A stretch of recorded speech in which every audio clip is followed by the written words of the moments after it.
Ladies and gentlemen, Dr. Isaac Asimov.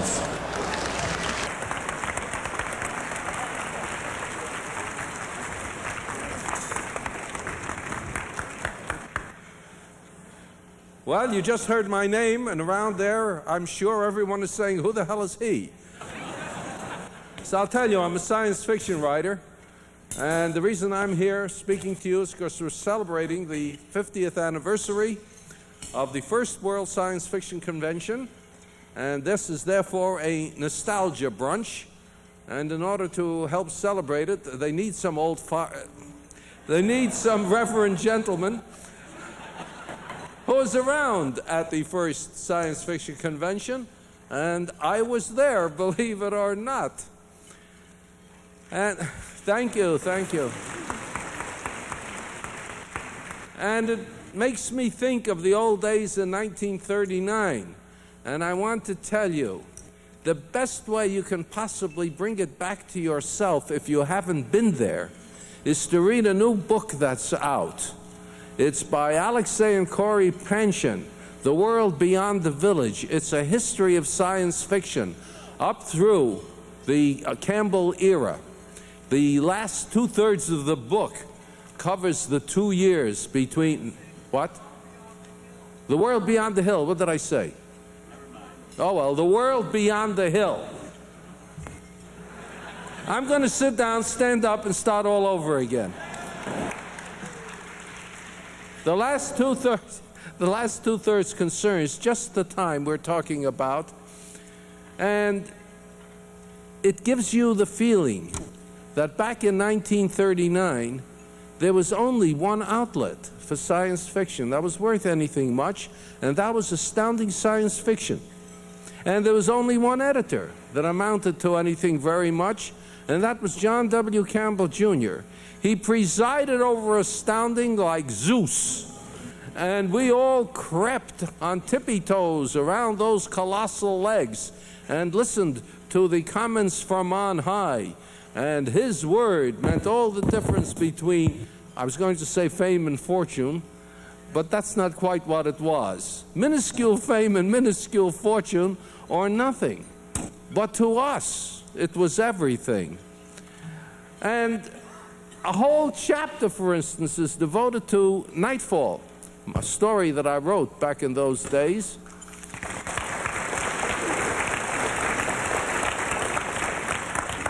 And what interested me was the Homeric way in which the Panshins dealt with it.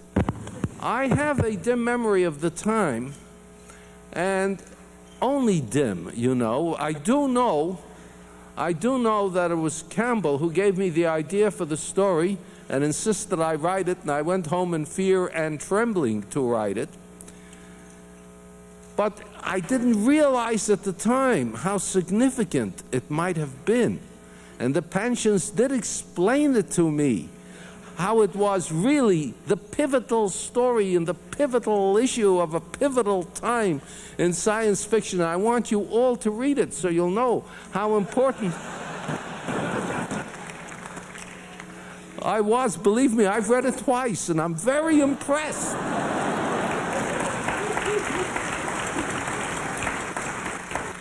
But those were the days. The science fiction world was very small then. You could have gotten an entire convention into that end of the room. In fact, when we had the first World Science Fiction Convention, I think there were maybe 200 people there. Would have been 206. But 6 people were kept out as chronic troublemakers, of whom one, of course, was Fred Pohl.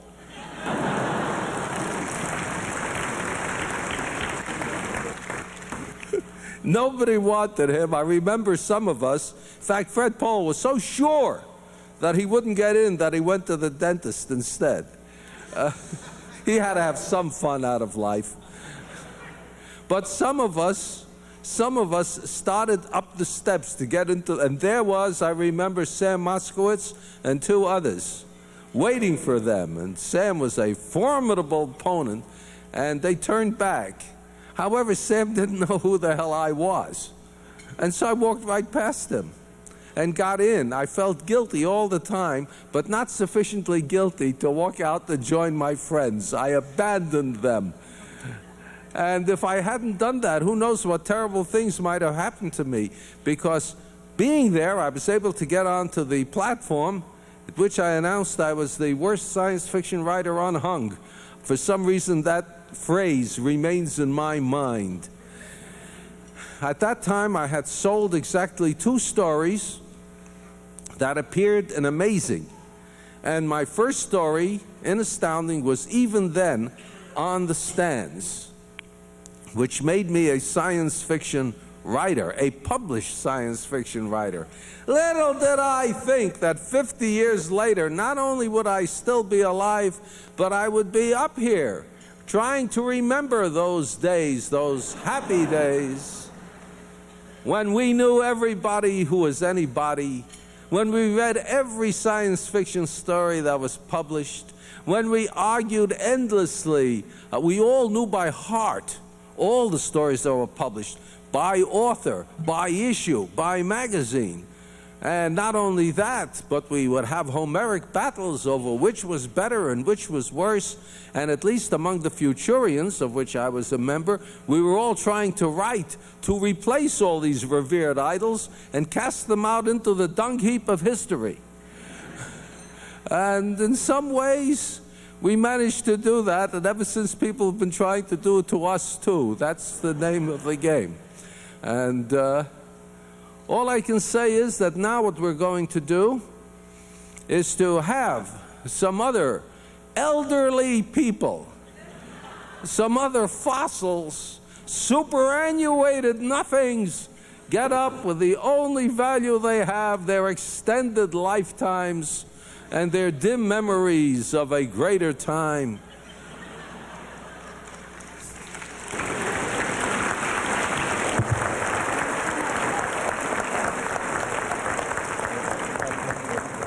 We are still, all of us, a little bemused over the fact that somehow in a rotten 50 years we've gotten to the point where science fiction conventions attract thousands, where the bookstores are filled with shelf upon shelf of novels and paperbacks, where the bestsellers feature some of us, where the movies have science fiction blockbusters. In our day, we had Flash Gordon. You had to see them. They were funny. And, of course, there's always the cry, this is no good. I think, as the first Mrs. Brown said, science fiction should go back into the gutter where it belongs. But you can't squeeze the... Thank you. You can't squeeze the toothpaste back into the tube. We're here, we're all of us famous and renowned, and we're stuck with it.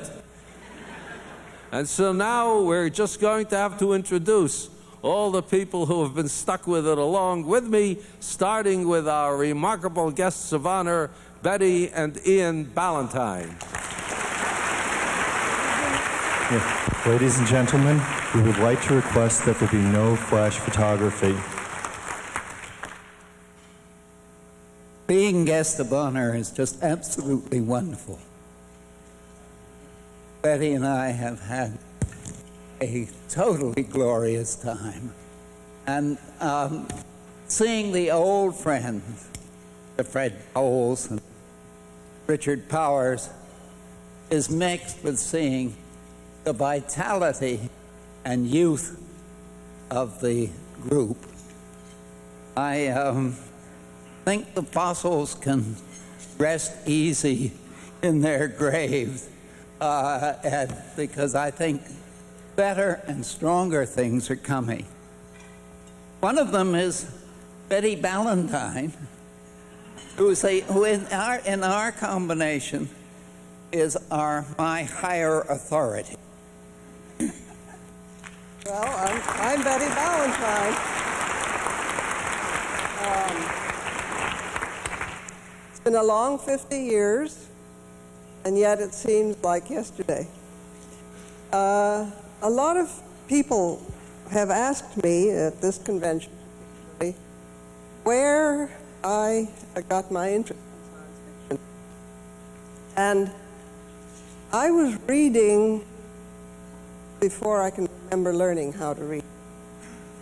I was born in India, and books were not readily available, but my father had a chest of volumes, and I read everything in it, from Bunyan's Pilgrim's Progress, Dickens, all the Tarzan books, to everything he had. And reading became so much a part of my life that I've never, ever been able to. One of the things that I remember, I not remember, it's absolutely unforgettable. When I was 12, we went up to the Pohl on a tiger hunt in the jungles up there. We stayed at a little brick building called a bungalow, and you go in with your camp cots and get rid of the snakes and settle in. Of course, you have only kerosene lanterns. There also happened to be, to my delighted amazement, a very low shelf of books that I hadn't read. And one of them was Dracula. So that's how I got to read Dracula. Late at night in the jungle by lantern light. I tell you true. With jackals howling outside, and they have a very terrifying, depressing, threatening kind of sound. Panthers coughing, weird birds, and so on. The sounds are incredible, and I would read deep into the night by this miserable lantern against all the and sleep all day long while the others shot the tigers. Well, that's how I got to be interested in science fiction. And I would like to add to Ian's remarks my gratefulness for the friendships that we have made in the science fiction community. I think that this, more than anything, makes me a very lucky person, because I've been able to work and continue to work with the people I most admire and love. Thank you.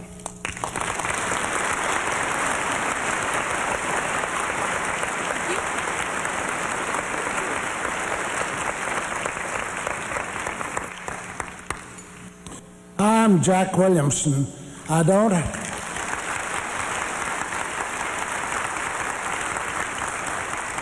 Thank you. I don't have these magnificent white sideburns, but I'm even older than Isaac. In the year 1926, I was 18. I'd got out of a country high school with a total of 6 years of schooling. I had no job, no money, no future. But in that year, in the year of my birthday, in fact, Hugo Gernsback launched Amazing Stories. And I saw one of the issues for that year, but the one that really turned me on was the one for March 1927, which had a wonderful novelette by T.S. Stribling about green-blooded plant men from Jupiter visiting Earth. Had a story by H.G. Wells. It had The Middle of Edgar Rice Burroughs, The Land That Time Forgot. It had The People of the Pit by A. Merritt. I read that, and I was born again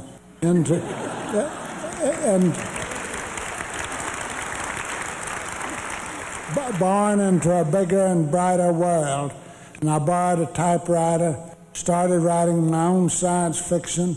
Next year, Hugo began buying it, and that is how it all began for me, and more or less how a lot of it began for a lot of people.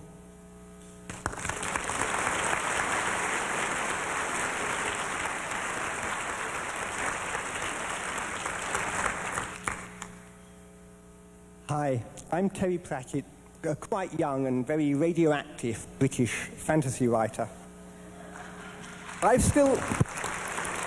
I've still got the first SF book I ever read. The spine gave up in 1970, and you can shuffle the pages now like a pack of cards. A lot of English fans are quite short, as you may have noticed. It's evolution in action. You see, in England, they put all the porno magazines on the top shelf, so healthy lads get a really good stretching action going, whereas the likes of us just grub around on the bottom shelf where they used to keep all the SF. Other kids of my age worried about spots and greasy hair and sex, and I worried about sex and alien communication and faster-than-light travel, the heat death of the universe and sex. And I read everything. And what I recall most of all was the boiling sense of resentment. There was a great big universe out there. The Earth went round the sun. History hadn't begun with the Romans. Mathematics was actually interesting. Mankind hadn't arrived on the last tick of Earth's clock, but on the first day of infinity's year. And no one else was telling me this. And I realized that there was no hope for it. If I was going to get a proper education, I was going to have to do it myself via science fiction. And then much later, I became a PR man in the nuclear industry, which might suggest I hadn't learned much. And in the 1980s, that's a job that's rather like hang gliding over the mouth of hell.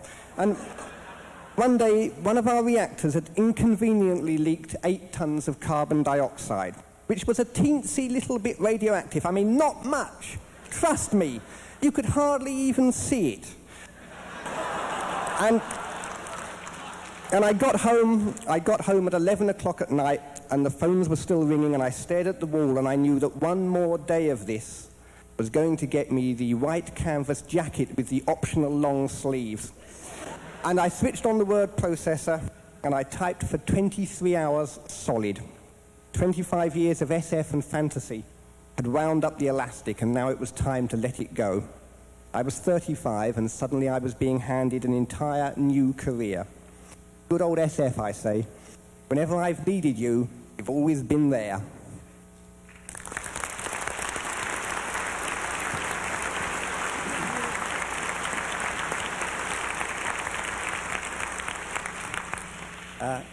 I'm Dave Kyle. I was asked to speak on how science fiction has changed my life, and I want to say that science fiction has not changed my life. Science fiction is my life.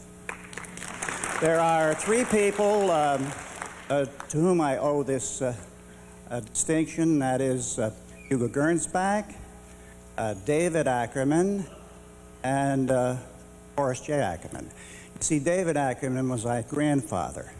I boasted about my name being Ackerman in the reader's pages of Wonder Stories. Forry wrote me, introduced me to fandom. So thank you, David Ackerman, for those past century someplace. I was raised in a small town, and like a small town science fiction person, I was the only one in the town reading the literature, I think, at that time. But I started a club. I corresponded to all the magazines, got in contact with people after Forry introduced me to that world, and naturally I published a fanzine. Any teenager would want to aspire to be a science fiction author, so I wrote a story. At the age of 16, a terrible thing happened. The editor of Wonder Stories, Charlie Hornick, who was sitting at this table, chose that story. It's a wonderful thing, except when he took that acceptance from me, it resulted in the demise of the magazine. Well, a decade later, I became a publisher of Gnome Press. You've seen some of those books. My latest publishing venture are a few little comic cartoon slips that have been passed around on some of these tables. Not everybody is one of the assortment of a dozen, but fill in some comments. I'll try to collect them, and we'll have a little fun publishing it sometime in the future. The pervasive influence in my life has been, of course, fandom, and one of the focal points of fandom are conventions. I attended the first one in 1936, a handful of people from New York to Philadelphia. I bluffed my way into the first World Convention in New York in 1939 because I should have been one of those that was barred. And like Isaac, I slipped through because I didn't tell anybody that the instigator, the infamous pamphlet, the yellow pamphlet that created all the trouble, was published, printed, set, typeset, published, distributed, and hidden under the radiator by me. Well, I did come back 17 years later to New York to put on the second Worldcon as chairman in New York. And that was momentous because I survived that convention. A year later, married the person that had been my convention secretary, Ruth Landis, who the previous year, in 1955 in Cleveland, I met, where she went as a Neo fan, attending her first convention. And I fought off all of the advances that Isaac was making on her, and which is no mean feat. And then in 1957, I chartered an airplane and had a very fanish experience. She and I went to the convention in London, the first time out of North America, on a chartered DC-4, a KLM plane, which Forry Ackerman dubbed Kyle Landis marriage. And we had 53 people on our honeymoon, all science fiction types. Well, we survived that one, too. And that naturally led on to the idea that we are members of a group, a society, which is unique. It's not an organization that has a formal organization. I tried in 1956 to make a formal organization. I chose the name World Science Fiction Society. It became a corporation, which I thought that would be a unifying thing. And boy, did that stir up a hornet's nest. There were lawsuits. There was bickering. There was fan squabbles that went on for years. But the name has survived, the World Science Fiction Society. When I was a boy, just getting into science fiction, my mother thought I was crazy because I said we were going to fly to the moon. Fly to the moon? I knew I was going to see it. But do you realize that that was 20 years ago that we've landed on the moon? If that doesn't represent a historical perspective, from my point of view, nothing better illustrates it. And I want to say that I am a dinosaur. And in the words of Dr. Frankenstein, this creation of First Fandom, we live, we live. Now, it just so happens that Andre Norton is now about to leave, and so we'll give our farewell applause to Andre.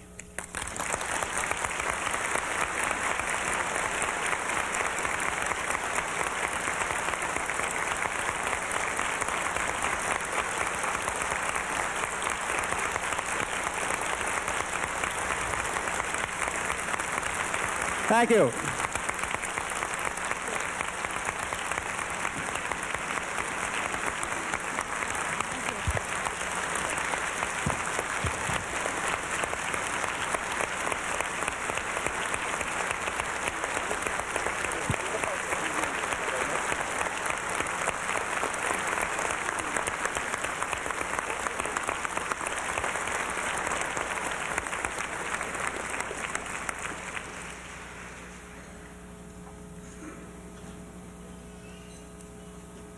A wonderful applause for a woman who deserves it. My name is Kees van Hoorn. I'm the chairperson of next year's Worldcon, and I guess I'm a young dinosaur. When I was asked for this, I was rather pleased and amazed.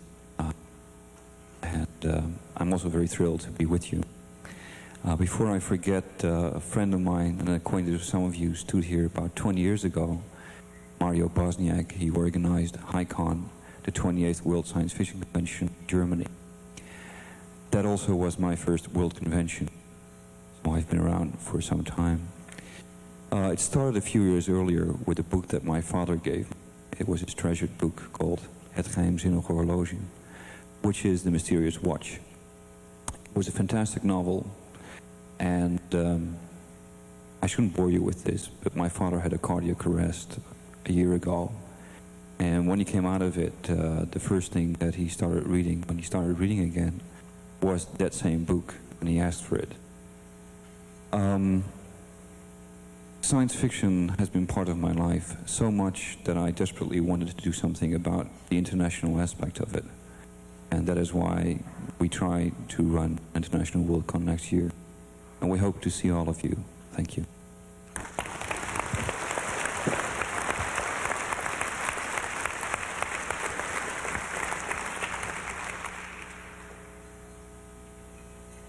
Hello, I'm Gregory Benford.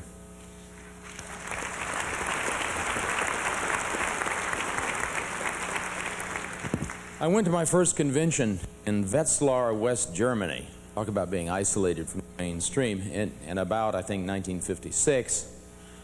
I was the youngest American present there, and since I'm an identical twin, my brother Jim was the oldest American present there.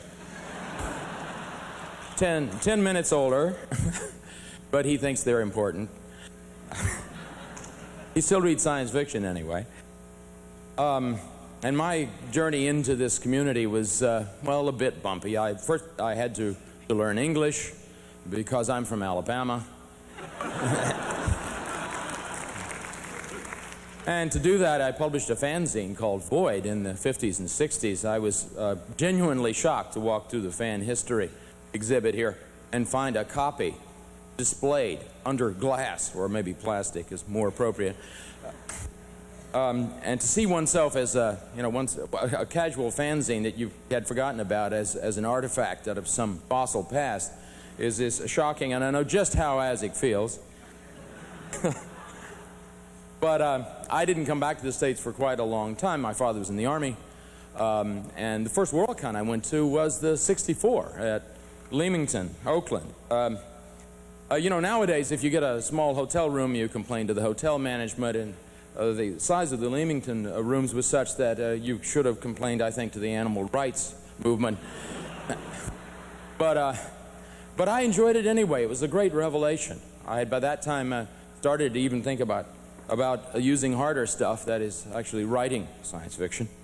And I didn't go to another Worldcon until '68. If some of you recall, it was the middle of the '60s, metaphorically. You would go down the halls and people would tell you that they had a new drug. It turned out to be a hog tranquilizer. It's aptly said that if you remember the Baycon, you weren't there.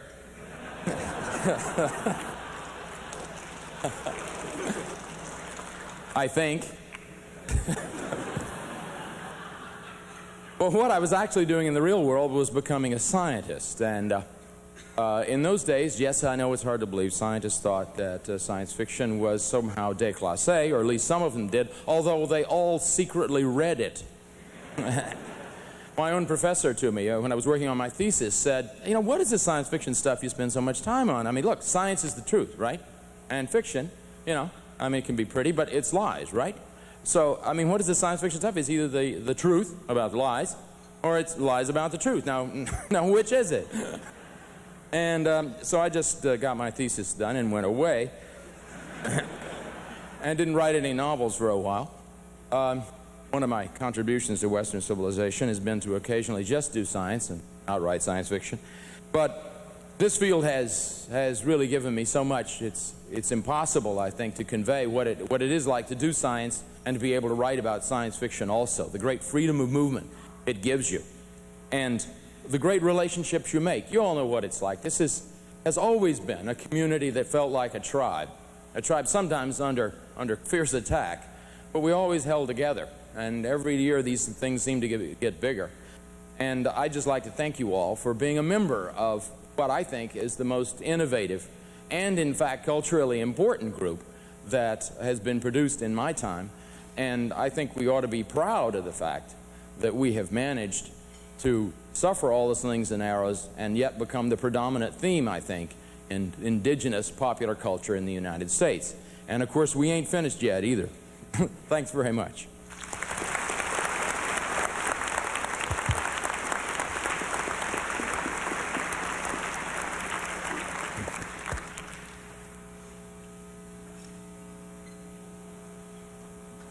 Hi, I'm Jane Yolen, and I'm I'm one of the middle-aged dinosaurs. When they told us to come and speak, one of the instructions was you can do it as a poem, you can do it as a song. Everybody else seems to have done it in prose, but I've done it in poetry, so you're going to have to bear with me. I can see. A funny thing happened as I left my home. Remarks ran around in my brain as a poem, so I jotted them down on a napkin or two, and now get a chance to recite them to you. About writing. I've written with ease and with joy and with zest since the very first day I got things off my chest and I told off my teacher, my mom, and my friend. Did any of us guess where such tellings would end? About writing SF. As it happens, I don't write of cybers and chips. My spacemen are toads who drive total spaceships. Or my planet-bound heroes meet dragons in pits. Is it very surprising I drive Spinrad, Shirley, Pornell, Benford, and Asimov out of their wits? About fandom. I just didn't know that such fandom existed until after 70 books, Richard Curtis insisted I go to a con as a pro. What a hoot. I bumped into a 6.5-foot lady in a size 7 Wonder Woman suit. About Worldcon since. Too many late nights and too many long hours, too many fan hugs with too few fanish showers, too many fast foods and too many loose ends, but too quickly World SF Con now always ends. Addendum. Fantasy writers adhere to this trope. Conventions are triumphs of friendship and hope. The hope that next year, when to Worldcon you go, a fantasy book will at last win the Hugo.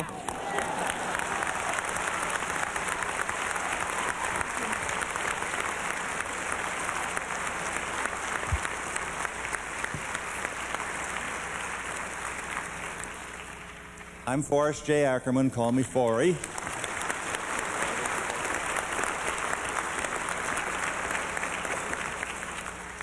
Well, this banquet is certainly a far cry from 20 years ago when I was in Rio de Janeiro at the International Fantasy Film Festival.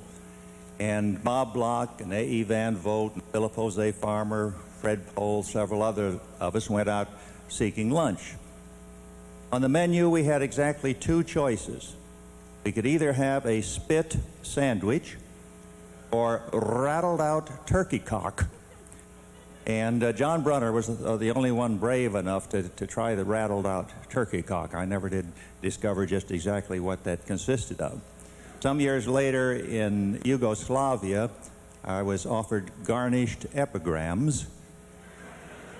And thinking back to the first World Science Fiction Convention, I realized there were just 29 of us who could afford the banquet. It was so expensive. It was $1 a plate. Of course, no food, just $1 for the plate.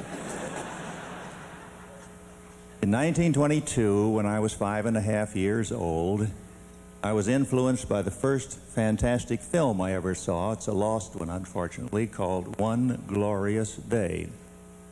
And then one glorious day in 1926, I was lost forever. And the October Amazing Stories jumped off the newsstand, grabbed hold of me, said, "Take me home, little boy, you will love me." And one day in the incredibly distant year of 1989, as a man approaching his 73rd birthday, you will find yourself addressing thousands of fans at a banquet at the 50th Annual World Science Fiction Convention. When I went off in 39 to the first con, I arrived in the first of all costumes which most of you have seen me wearing in the last couple of days. I've been able to attend in the last 50 years all but one half of a world convention. In 1953, from the hands of Isaac Asimov, I received the first of all Hugos, and subsequently have been given a Hugo from Germany, Italy, and Japan. Well, in my wanderings for wanderlust, I have traveled to Transylvania. I've known Bela Lugosi, Boris Karloff, Edgar Rice Burroughs, John W. Campbell, Heinlein, many of the greatest names in the world of fantasy and science fiction. I've collaborated with Catherine Moore on a story. I've shaken hands with H.G. Wells. I edited and published Ray Bradbury's first story. And somewhere along the line, I created a sci-fi term which went around the globe and worked itself into the world of vocabulary. A term, no, not that one. Ego-boo. Ego-boo. I have appeared as President of the United States, a science fiction film, and also in Samtao Sucharitkal's new movie, The Laughing Dead. I make a cameo appearance as what he calls a celebrity corpse. I'm getting a lot of requests to play corpses now. I have only to hold my breath, don't have to memorize any lines.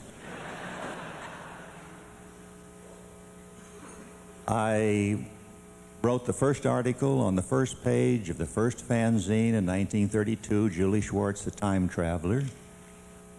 I've edited 75 issues of my own fanzines through the years, 150 pocketbooks, 200 issues of the genre magazine of fantasy films that has created about 50 rivals.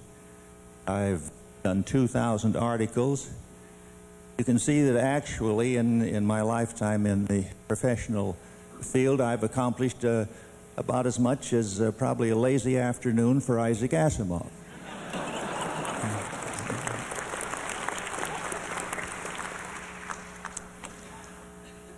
In the 63 years that I've been in this wonderful field, I've collected about 300,000 pieces of science fiction and fantasy in an 18-room home and a garage in which you couldn't park a pogo stick. And the end product of all this is going to be 4 museums around the world, one on the East Coast, the West Coast, in Europe, and Japan. Finally, I would like to say that I would like my epitaph to read, Horace J. Ackerman, science fiction was his life. It is, and it always will be. Thank you.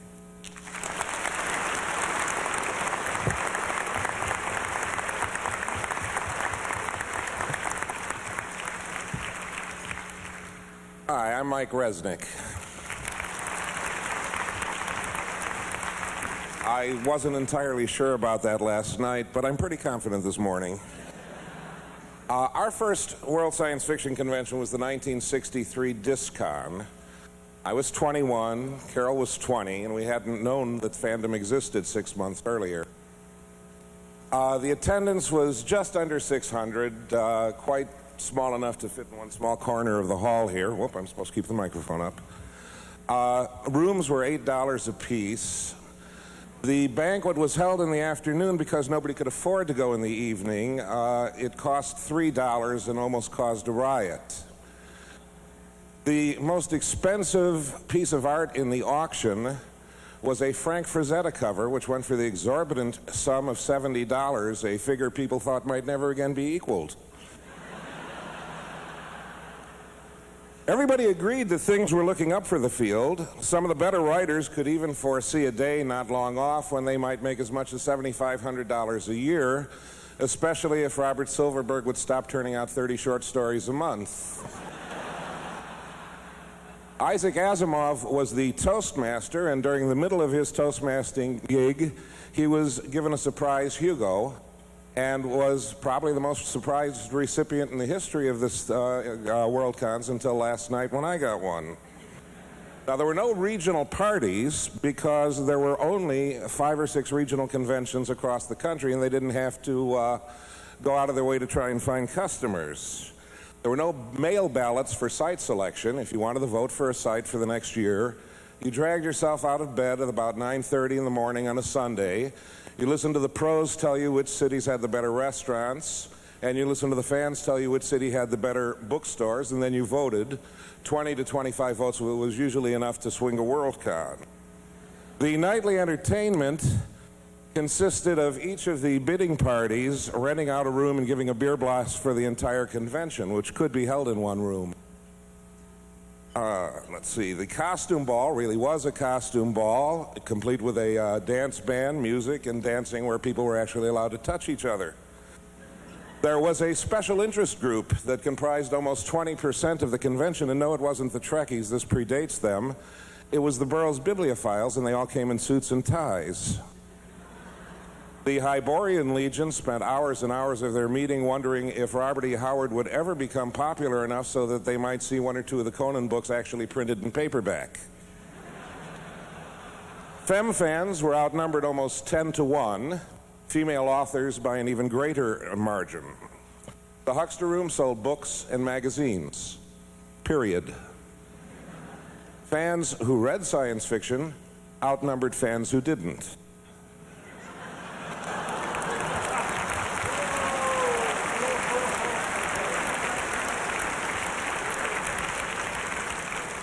People attended the panels. Some even took notes. The convention wound up the way most summer camps wound up, which was that the counselors, or in this case the professionals, wrote and performed a play for the benefit of the fans.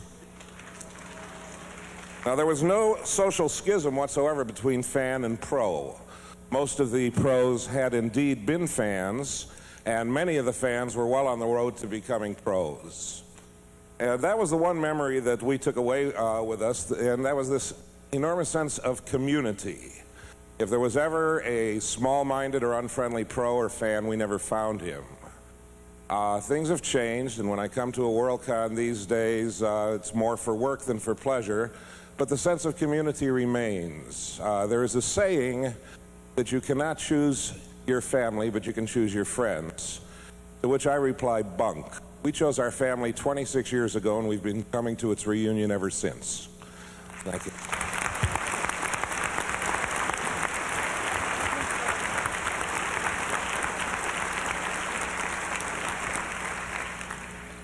Hello, my name is Takumi Shibano from Japan.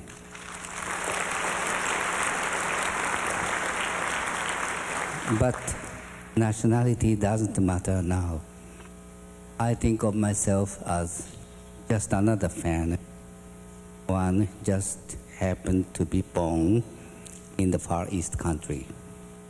Well, 50 years ago, when I was 13, I read War of the World by H.G. Wells. This drastically changed and reconstructed my view of the world. The idea that the humanity might not be the Lord of the creation shocked the junior high school boy. I think this was my first step to becoming a science fiction fan. 17 years later, when I was 30, I started the publication of my fanzine titled Uchujin, which has been noted as the birth of Japanese fandom. This introduced me to many real friends, and it drastically changed my life itself. Then in 1968, 21 years ago, my wife and I were invited by American fandom to the Bacon, the Worldcon of the year.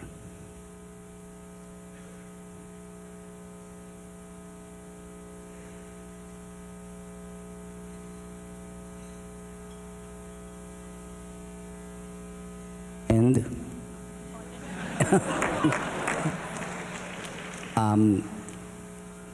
then suddenly science fiction stopped being just a hobby and became a way of life.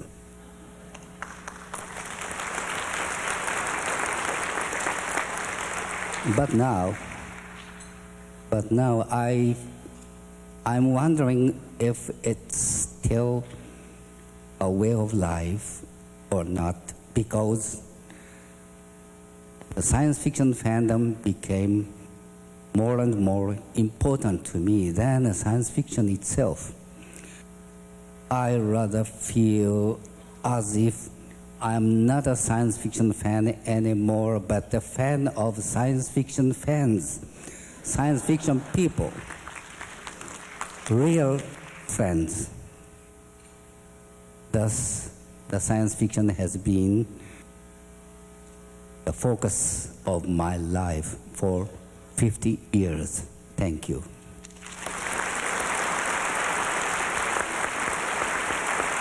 Thank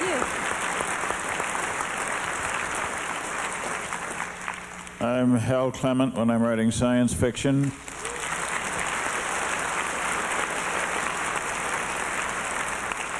Harry Stubbs when I'm writing checks, and George Richard when I'm painting pictures. I can't claim quite 50 years, actually. 60 years ago, I was one of these little goggle-eyed, obnoxious students who make life very difficult for teachers when they happen to make a mistake in class. I've paid for it since. I am a used science teacher, as it happens. Retired, pardon me.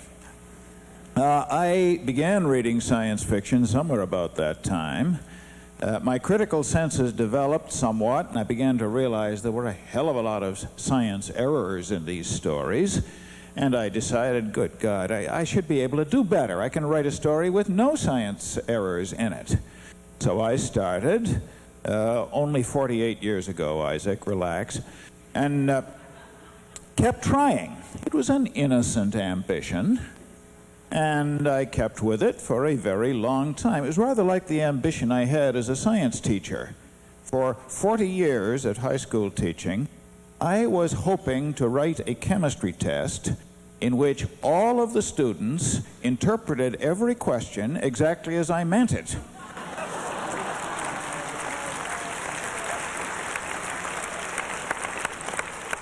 The ambitions are just about equivalent. I eventually relaxed on the urge to write the mistake-free science fiction story, not so much because I decided it was impossible and was quitting, but because I got less bloodthirsty. In those days, you found a mistake in the author's story and clawed his throat out, or hers, as the case might be. Or if you were an author and someone made a mistake in finding your mistake, you clawed right back. Actually, a fellow named Gene Roddenberry cured me of that. Finding scientific errors in a Star Trek episode was shooting a sitting bird. And it seemed better to treat each episode, and then more generally each story, as though it were accurate reporting, and settle down to figure out what would have to be true so that would really be the case. It was much more of an intellectual challenge. Sometimes it was an unanswerable challenge, like when Captain Kirk bragged about having the Enterprise bugged so that every sound on board would be amplified in the control room by a factor of 1 to the 4th power. I never did quite manage that one. But be that as it may, while evolution doesn't seem to be supposed to apply to individuals, just species, but this may mean that I am a bird instead of a dinosaur, but I did evolve a bit over the last several decades, and I've enjoyed every minute of it. Thank you.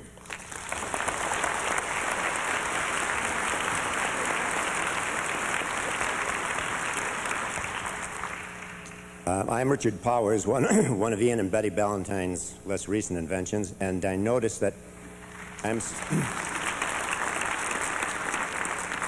supposed to speak about how, and I quote someone, science fiction, and particularly Ballantine books in particular those days, the only field in commercial art for someone with aspirations to be a fine artist.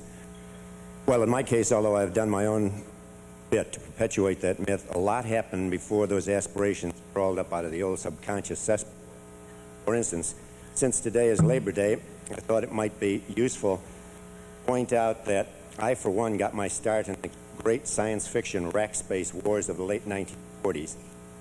These had the precedent in the newspaper circulation wars of even early years and provided fine opportunities for types like myself who were blessed by divine providence with a talent for beating people up with a baseball bat. Now, I had first found myself actually in opposition to Mr. Ballantyne in the rack space struggle, working for an evil publishing empire at the time, and if you're thinking first, you wouldn't be far wrong. Condense a bit, Mr. Ballantyne noticed my efforts and brought me over to his team of goons of Mr. Fred Pohl, I recall fondly one, not the least, although he preferred a length of lead pipe to a ball bat, kind of ball bat I used. We have had down the years many a spirited, highly technical discussion about their various merits.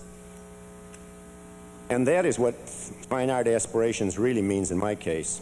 Even so, I would like to thank Mr. Ballantyne sincerely for the opportunities he afforded me, and to thank even more sincerely Betty civilizing that ruffian so successfully, even if it took 50 years of marriage and of SF Publishing to do it.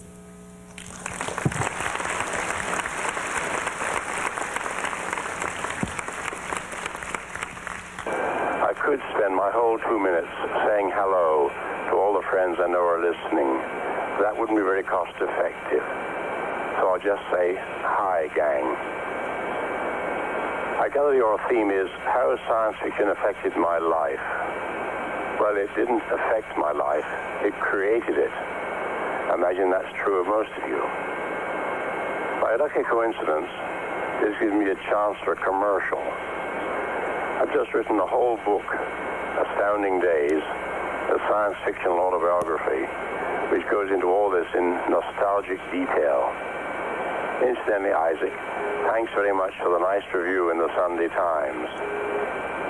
I also had a charming letter from Bob Bloch, clamoring for more. Whether I ever get around to Amazing Years and Time of Wonder, only the gods know. At great expense, I've sent copies of the UK edition to a few friends. The rest of you will just have to wait for Bantam to do its thing. Finally, although my well-known modesty makes it painful for me even to mention the matter, I'd like to clarify a point that's caused a certain amount of confusion in the colonies.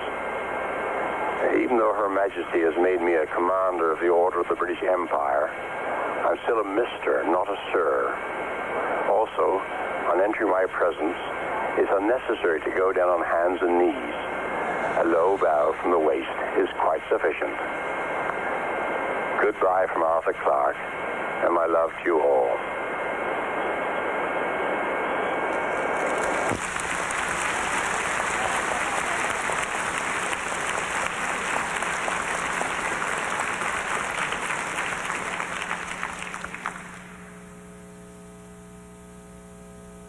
Hello, I'm Michael Whalen, and the only part of me that feels superannuated are my eyes.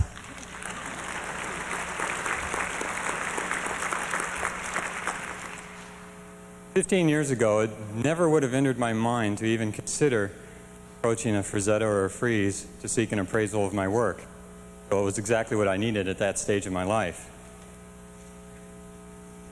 Bare 2 years previous, I had made the decision to follow my deepest convictions and pursue a career as a fantasy and science fiction illustrator instead of becoming a doctor or something professional, which is what my family would have respected. Friends always seemed to enjoy my work, and I received good grades in school.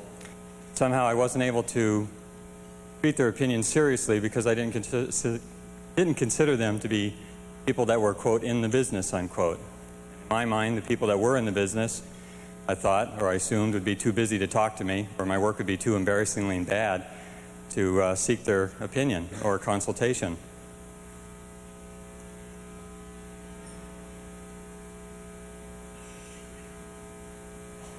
Though I had the desire to do fantasy and science fiction illustration, I just simply did not have the confidence to pursue my career on a professional level.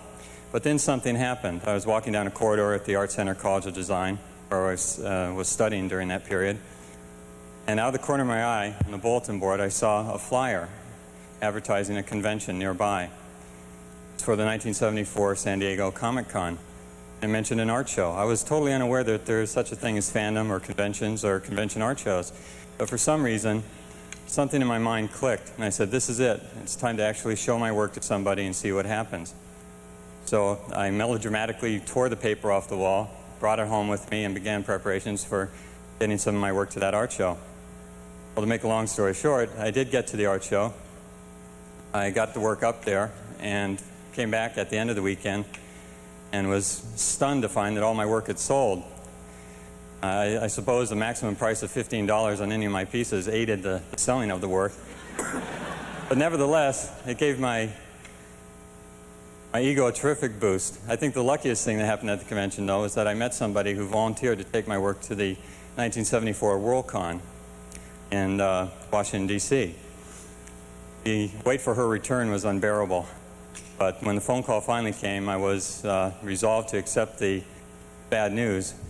But to my utter disbelief, she told me that I'd won several ribbons in the art show, including Best Science Fiction Painting in the professional division.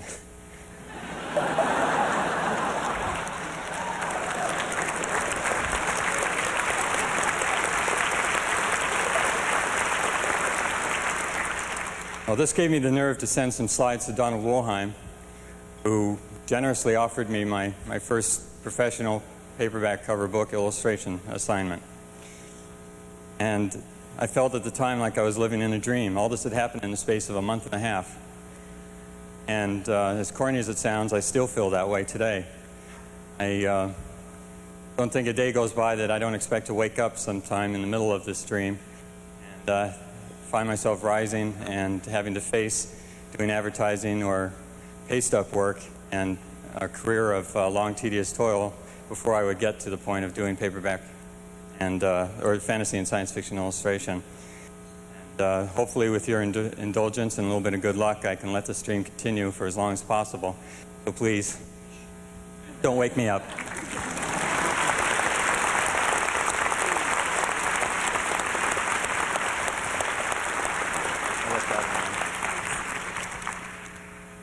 In 1966, I got to my first Worldcon by Greyhound bus. Samuel R. Delany, me, that was the full moniker.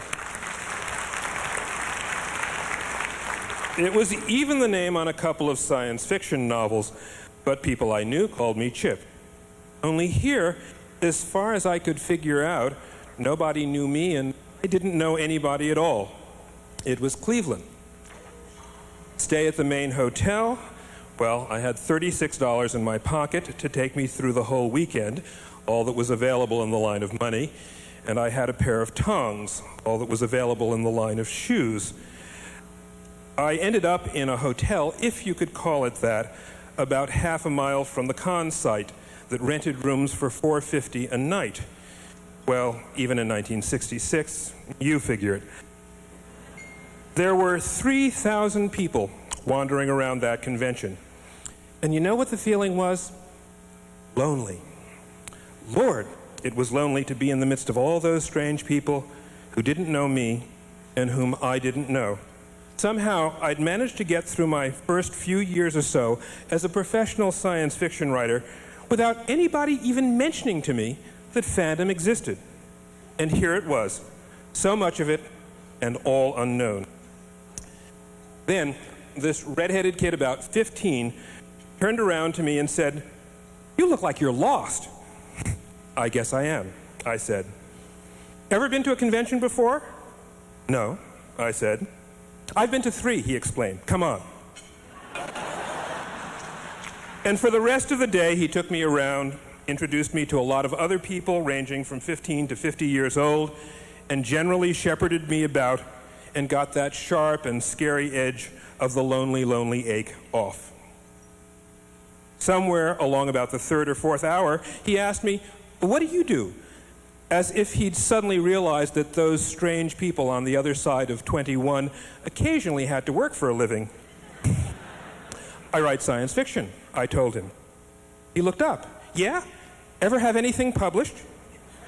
"A couple of novels," I said. "Wow," he said. "You're a pro, and here I am showing you around." Today, I'm 47 instead of 24, and the kid with the red hair has just the first few white ones at his temples, and he's a publisher. He published a book of mine just the day before yesterday. He's not here this year. Jerry, I wish you were, but I'm not so lonely anymore. And I'm so glad that you taught me what I think is one of the most important things that fandom has to teach. We must watch out for those who are. Thank you.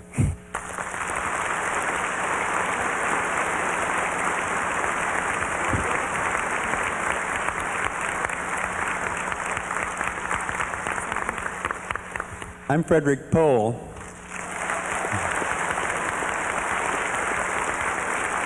Or at least I have believed so for many years, although listening to all the lies that Isaac Asimov spreads about me here, I can no longer be sure. Science fiction has certainly changed my life. For one thing, it gave me a profession, and the very best kind of a profession, because I spend my time doing all the things that I like doing and would do for nothing, and people give me money for them. And also, most of the dearest and best friends I have, I've met through science fiction. I've met some of the best people I've ever known at science fiction conventions. I've met a few of the worst people I've ever known, but fortunately they're a lot scarcer. And the wonderful part about that is that when I come to visit my friends, jump on a plane or whatever, like here, it's all tax deductible. And you can hardly get more wonderful than that. Some specific conventions have changed my life. For example, there was Mid-Americon in 1976, where I met this lovely lady I'm married to over here. And then there was that first Worldcon in New York, which Isaac lied about. I didn't go to the dentist. I went to the convention. I even got into the convention until Will Sikora saw me. Then he threw me out. But that was not really much of a loss because I just went to the bar next door. And I didn't have to hear any speeches, but that's where all the pros were. So I spent my time with Sprague de Camp and Manly Wellman and Doc Clark and all those people. And I can't honestly say that that had changed my life because, in fact, several years before, I had already discovered bars. And thank you all for a wonderful life.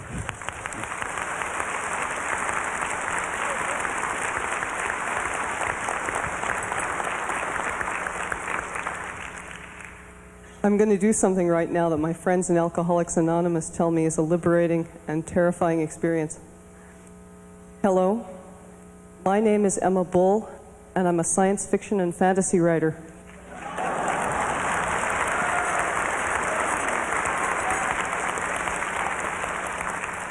And now, having said that, I feel like I just said it to all my relatives.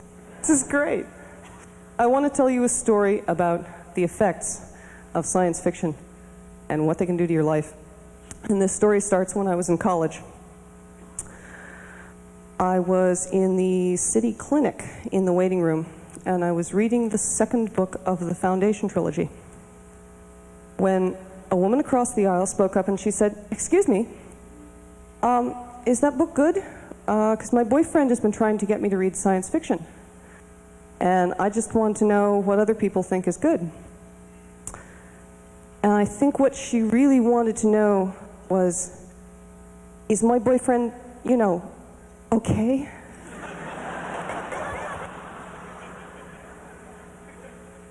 I allowed as how the Foundation trilogy was pretty good.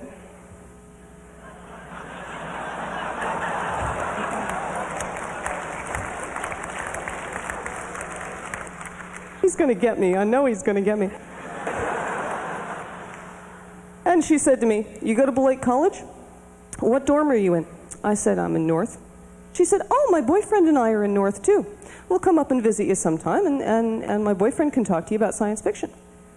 As it turns out, they came up that night after dinner, and she sat on my bed, smiling and just pleased as punch, while her boyfriend and I sat on the floor in front of my bookshelves, and we looked at my bookshelves and we said things to each other like, have you read this one? And, well, my favorite Delany is, and you haven't read The Worm Ouroboros? Well, the boyfriend's name was and is Will Shetterly, who became a science fiction and fantasy writer. And to steal a great line from Charlotte Bronte's Jane Eyre, reader, I married him. Thank you.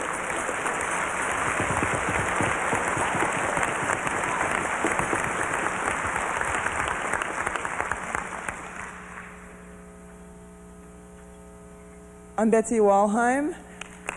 Thank you. And I'm a second-generation professional in this field, or should I say dinosaur. As such, I have a somewhat uncommon viewpoint. I've always felt a particular affinity with all of those heroines from fantasy books who are betrothed in childhood, because I really felt that I was betrothed in childhood. Only in my case, my prince was this field. Just like any fantasy heroine worth her snuff, I spent all of my youth running away from it, denying it, trying to turn my back on it in any way I could. Well, I failed. Here I am, quite a few years later, and I'm almost chagrined to say that I couldn't even imagine, I wouldn't even care to try to imagine my life without my work, and most especially without my wonderful authors who've made my life so much richer than it would have been without them. And so I guess my face should really be red. I fell in love with the prince.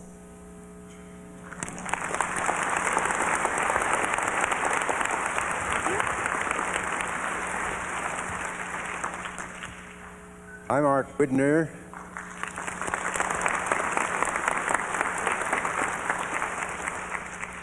The born-again fundamentalist fan. Like so many other fans, I was the old Weird Harold on my block.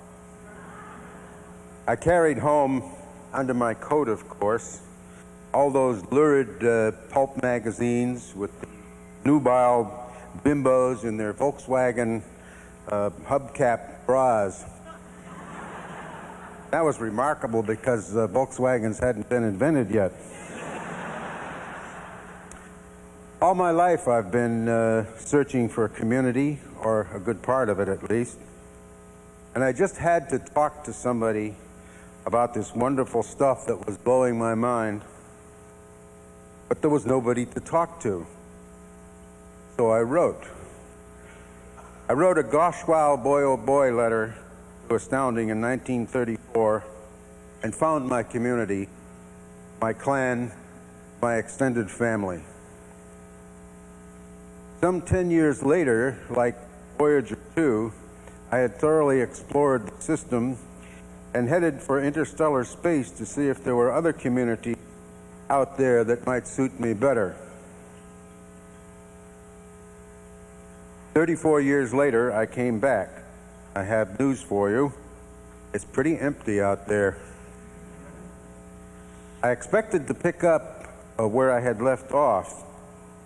In fact, I claim the record for the longest time between consecutive issues of a fanzine, some 34 years, between EHOS 13 and EHOS 14. I wandered around several huge cons, and like Chip, I felt lonely all over again. Lost and bewildered as any Neo, although I was the EO Neo. I met a few of the old gang, and that was nice, but not quite what I wanted.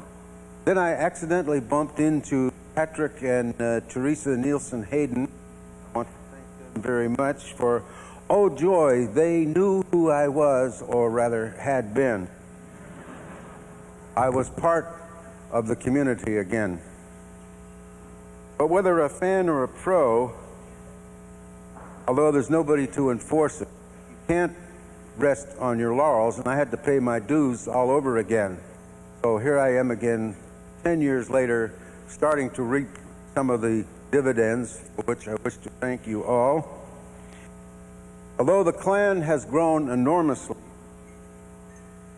I found there's still space for me in our big, noisy, extended family. Sometimes I'm tempted to call it distended, but no matter. I am here to stay, and like a real family, I'm stuck with you, you're stuck with me.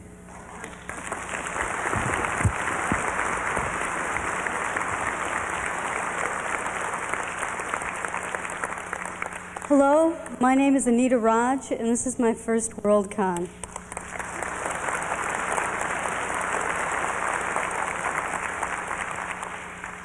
A month ago, as a simple mundane, I wandered into a work session for this convention. I thought that I would help for a few hours, meet some new people, and that would be that. I was an innocent. Since then, I've become a part of an incredible event, this Worldcon. As an attendee and working behind the scenes, I've seen it all. I've collated, folded, and mutilated. I've argued about Clark and Asimov. I've seen exquisite costumes and wondered what planet I'm really on. And somehow I ended up with a beeper, a radio, a wireless microphone, and 6 Teamsters to boss. I've done things I never could have imagined, and I've had the time of my life. So don't try to get rid of me, because I'm here to stay.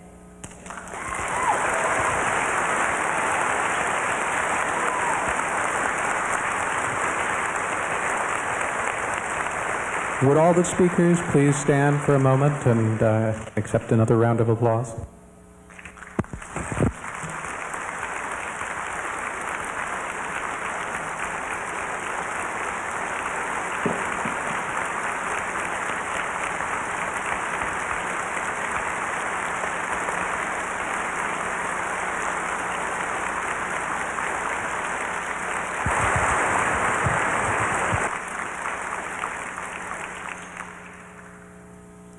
Well, I just have a few words to say to finish this session. First, you heard what Arthur Clarke said, that he thanked me for the review I wrote for the London Times, and I suppose you'd like to know what his last letter to me contained. Evil in return for good, that's what it contained. You know, there was an airplane crash in Iowa a month or so ago, or maybe it was more, time vanishes for me, in which 100-something people survived.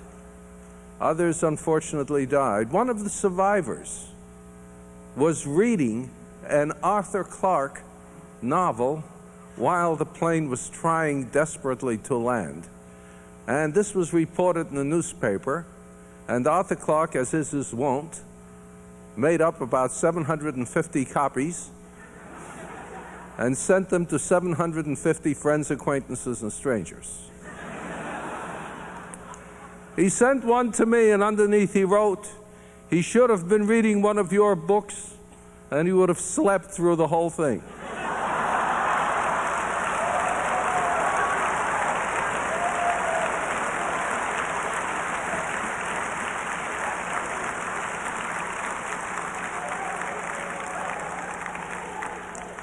And I wrote back, "Dear Arthur, the reason he read one of your books was that in case he did crash, death would come as a blessed release."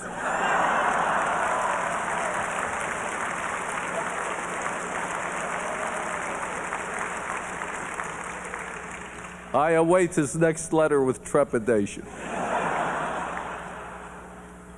But we cannot end on this note. We have been looking back in the past, and we're science fiction people. We look forward into the future. What will happen to science fiction in the next 50 years? Well, we have to remember what science fiction is at its best. Oh, sure, there are stories about planets with 6 stars and galactic empires and all sorts of chazarai like that. But in addition, we do what Ben Bova once said we do. We are scouts sent out by humanity to investigate the future and bring back news of danger, of threats, of sunny uplands and dismal bogs. We report on where we might be going. We have done that in the past, and this is not just a science fiction enthusiast speaking. This is true. All the early rocket men, every one of them, was inspired by H.G. Wells. All the early robotics engineers, all of them, were inspired by science fiction's robot stories. I say no more.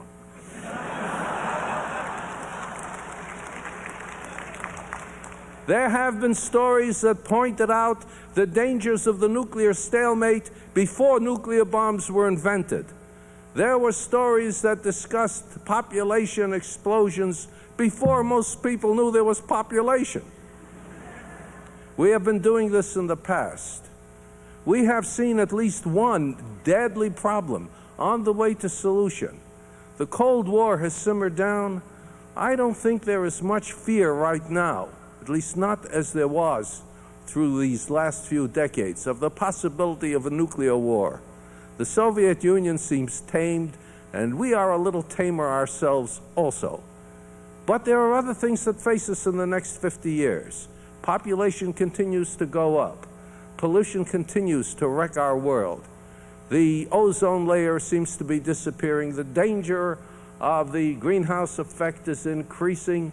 We are constantly being plagued by desertification and acid rain. And, of course, there are radiational dangers even in the absence of war. There are many things that we must face.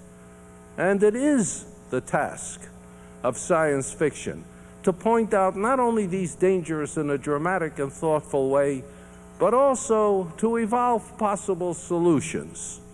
And in the next 50 years, I imagine that people in our profession, and the people who like to read what the people in our profession do, will be made aware of these things where most people might otherwise not even dream there was a problem. And while we may not ourselves single-handedly solve these problems, we will do our bit to inspire. We will do our bit to bring about thought.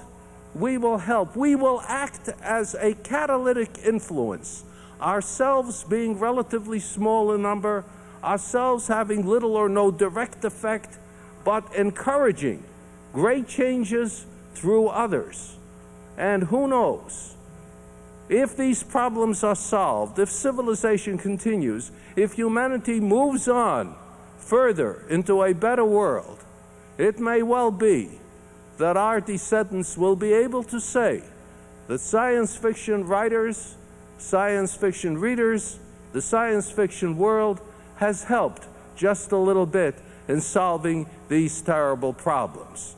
And while we may be in it, all of us, for the pleasure of it, for the fun of it, and as far as the pros are concerned, for a little honest money, the fact remains that what will be remembered, perhaps, is none of these, but the crucial usefulness of our field to the world and its survival. Thank you very much.